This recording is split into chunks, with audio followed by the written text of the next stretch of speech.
en el corazón del viejo Quito colonial, donde las calles de piedra guardan secretos centenarios, donde los campanarios aún parecen susurrar rezos del pasado, vive una leyenda que atraviesa el tiempo, una historia de tentación, fe y redención.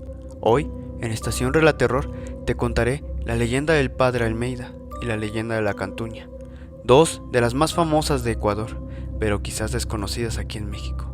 Soy Yaro, de Estación Relaterror. Comenzamos. La leyenda del Padre Almeida. En el siglo XVII, la ciudad de Quito era una de las joyas coloniales bajo el dominio español. En lo alto de una colina se alza el convento de San Diego, un monasterio franciscano imponente y silencioso. Ahí vivía un joven fraile, Carlos Almeida, quien dicen llegó ahí a los 17 años tras una pena de amor que pretendía olvidar consagrando su vida a Dios.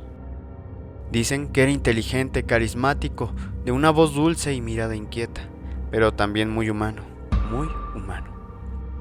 Durante el día cumplía con todos los deberes impuestos y propios de un fraile. Rezaba, predicaba, enseñaba la palabra del Creador, pero, debido a su poca vocación o quizás a su inmadurez, producto de la juventud, tomó el camino equivocado.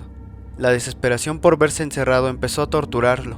Anhelaba retomar aspectos de su vieja vida, tales como la fiesta y la bohemia, puesto que él siempre fue un chico alegre.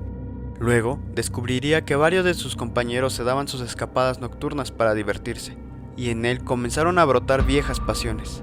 Noche tras noche el Padre Almeida comenzaba a escabullirse del convento, no por la misión divina, no por ayudar a los necesitados, sino que lo hacía por vivir lo que su hábito y su vida de fraile le prohibían. Él le saltaba por una cruz de piedra encajada en el muro del convento, una cruz que, para todos, era solo un símbolo de fe, pero para él era una escalera del pecado, a las juergas, a los deslices, al menos hasta que los chismes del pueblo y los compañeros del convento revelaron sus andanzas. Para acabar con el libertinaje, los superiores ordenaron construir una barda más alta. Así terminarían los actos pecaminosos que transgredían a la sacra institución. Pero hubo alguien que nunca acató las reglas y no se dio por vencido, por supuesto, el Padre Almeida, quien buscaba la manera de salir y siguió escapándose mientras su alma se debatía en un conflicto sordo entre la carne y el espíritu. Una noche fría de julio, mientras la niebla cubría la ciudad y la luna apenas se asomaba entre las nubes, el Padre Almeida decidió salir una vez más. Al llegar a la cruz de piedra, como siempre, apoyó su pie sobre el brazo lateral, y justo cuando iba a impulsarse hacia abajo, una voz grave y profunda rompió el silencio de la noche. ¿Hasta cuándo, Padre Almeida? La voz no venía dentro del convento ni de las calles, provenía de la propia cruz. El joven sacerdote quedó paralizado, sintió como el corazón le golpeaba el pecho con una fuerza y una corriente helada recorrió su espalda. Miró a su alrededor, pero no había nadie, solo la cruz, inmóvil, solemne, bañada en una tenue luz de luna. ¿Hasta cuándo abusarás de la misericordia de Dios? El rostro del Padre Almeida se desfiguró del miedo, sus piernas flaquearon. Cayó de rodillas frente a la cruz. Las palabras tan simples, tan poderosas, calaron profundamente en su alma. En ese instante sintió el peso de sus culpas, la vergüenza de su doble vida y el eco de la voz perdida. Lloró como nunca había llorado, allí, en la soledad de la noche quiteña, rodeado de muros centenarios, y bajó la mirada muda ante los santos tallados en piedra. El Padre Almeida se arrepintió. Desde aquella noche jamás volvió a escaparse. Transformado por su experiencia sobrenatural, se entregó con humildad a la vida religiosa, ayudó a los enfermos, consoló a los moribundos y cuidó a los pobres. Se convirtió en un hombre de fe verdadera, respetado y querido por todos. Años más tarde, cuando su cuerpo fue encontrado sin vida en su habitación, se dice que en su rostro se dibujaba una expresión de paz, y la cruz, aquella que una vez le habló, fue conservada para los frailes como un recordatorio eterno del poder del arrepentimiento. Hoy en día, la cruz del Padre Almeida aún se puede ver en el convento de San Diego, en el centro histórico de Quito. Es visitada por curiosos, creyentes y turistas. Todos ellos buscan un poco de la magia y el misterio que envuelve esta leyenda. Y muchos quiteños, al pasar frente a ella, no pueden evitar pensar en esa voz que preguntó hace siglos: ¿hasta cuándo, Padre Almeida? La leyenda de la Cantuña. La ciudad de Quito, enclavada en los Andes, era en aquella época parte del Imperio Español. Sus iglesias se alzaban como montañas de piedra entre callejones angostos y los ecos de los rezos competían con el paso de los corregidores, comerciantes y mestizos. En el corazón de la ciudad, los frailes franciscanos construían una de las obras más ambiciosas de la época, la iglesia y el convento de San Francisco. Su atrio, una amplia explanada de piedra, debía estar terminada en tiempo récord para recibir a los altos dignatarios de la corona. Pero los plazos eran imposibles y la mano estaba escasa. Fue entonces cuando apareció Cantuña, un indígena mestizo astuto y hábil, conocido por su destreza con la piedra y por su temperamento libre. Algunos decían que había sido educado por los franciscanos, otros que hablaba con los antiguos espíritus de los cerros. Lo cierto es que sabía más de lo que parecía.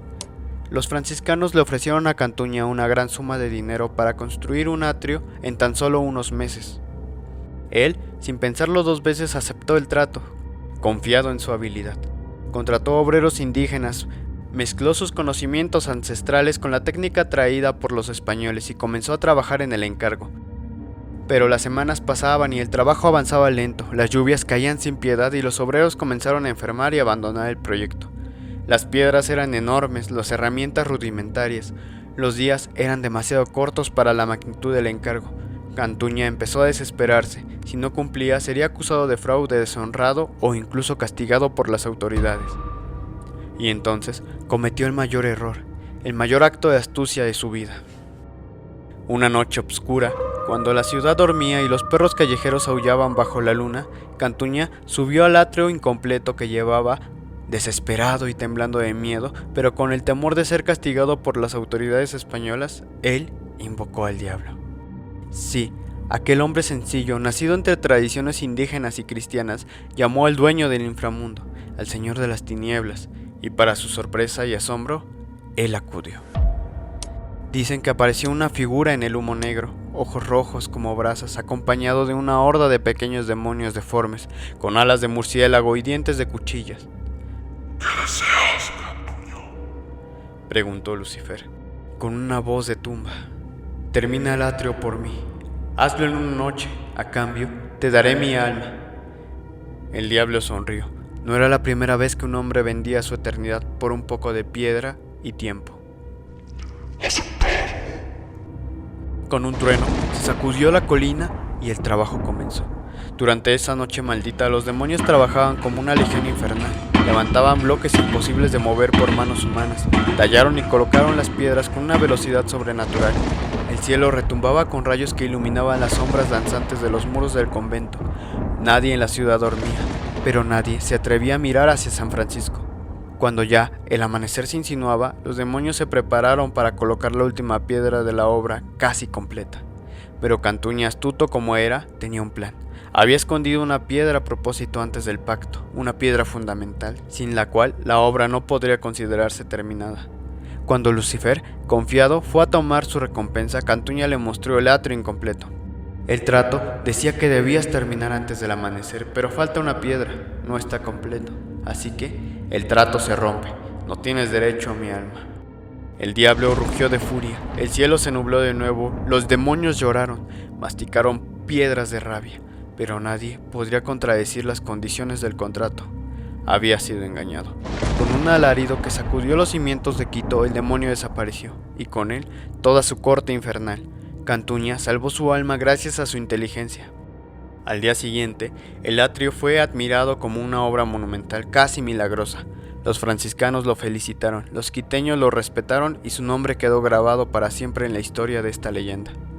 Muchos aseguran que una de las piedras del atrio sigue faltando, como una prueba del pacto roto. Otros dicen que Cantuña, ya viejo, se arrepintió de haber invocado al mal y pasó sus últimos días rezando en la iglesia que ayudó a construir. Hoy, si caminas por la plaza de San Francisco en el centro histórico de Quito, puedes ver el imponente atrio, y si te fijas con cuidado notarás que una piedra no encaja del todo. ¿Será la piedra que el diablo no logró poner? ¿Será cierto que el infierno estuvo esa noche entera trabajando en el corazón de Quito? ¿Y tú, venderías tu alma por cumplir un contrato? Muchas gracias por escucharnos. Cuéntame en los comentarios si ya conocías esta historia y no olvides regalarme tu poderoso like, suscribirte o compartir. Eso me ayudaría bastante. Soy Aro, de Estación Relaterror y te agradezco me hayas escuchado en este día, tarde o noche. Sin más por esta ocasión me despido. Nos vemos. Adiós.